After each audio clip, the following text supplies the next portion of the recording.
Halo semuanya, selamat datang di Logika bersama saya Raihan dan kali ini kita akan melanjutkan menerapkan rancangan OOP yang kita buat sebelumnya.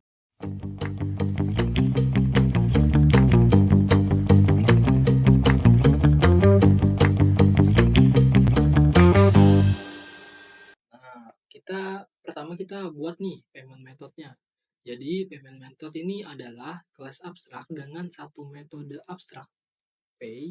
Semua kelas metode pembayaran seperti cash pay, kris payment, dan e-wallet payment dan transfer payment mewarisi kelas ini dan mengimplementasikan metode pay dengan logika masing-masing. Ini menunjukkan konsep polymorphism di mana setiap objek dapat dipanggil dengan cara yang sama. Meskipun implementasinya berbeda, tergantung subclass-nya. Semua data seperti daftar produk dan pelanggan disimpan dalam list biasa. Produk customer, variabel aktif customer menyimpan instance dari pelanggan yang sedang aktif. Penyimpanan sederhana ini cukup efisien untuk program berbasis CLA yang bersifat ringan dan tidak membutuhkan database permanen. Nah, di fungsi main ini kita mengandung loop utama program yang terus berjalan hingga user memilih keluar.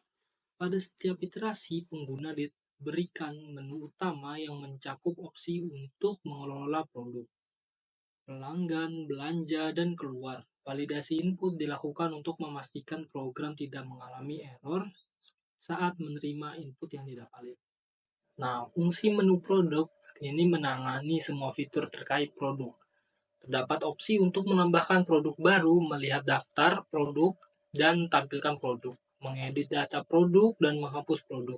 Berdasarkan indeks, semua perubahan langsung mengurungi list produk. Ini mencerminkan implementasi sederhana dari operasi CRUD, yaitu create, read, update, dan delete.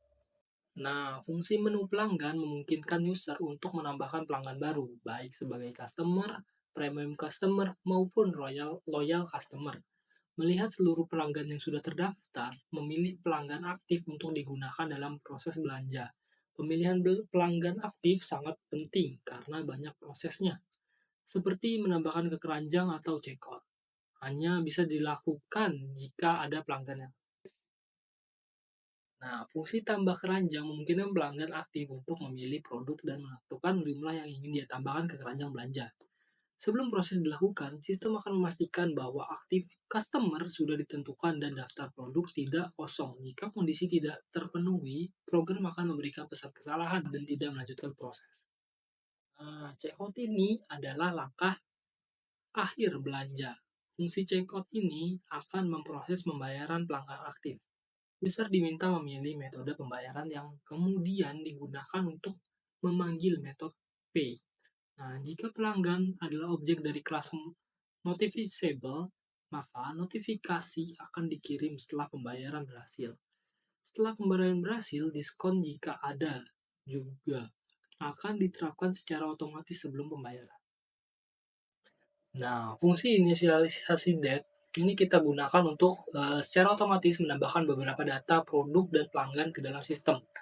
Ini bertujuan untuk mempercepat pengujian aplikasi tanpa harus menginput data secara manual. Tetap setiap kali program dijalankan.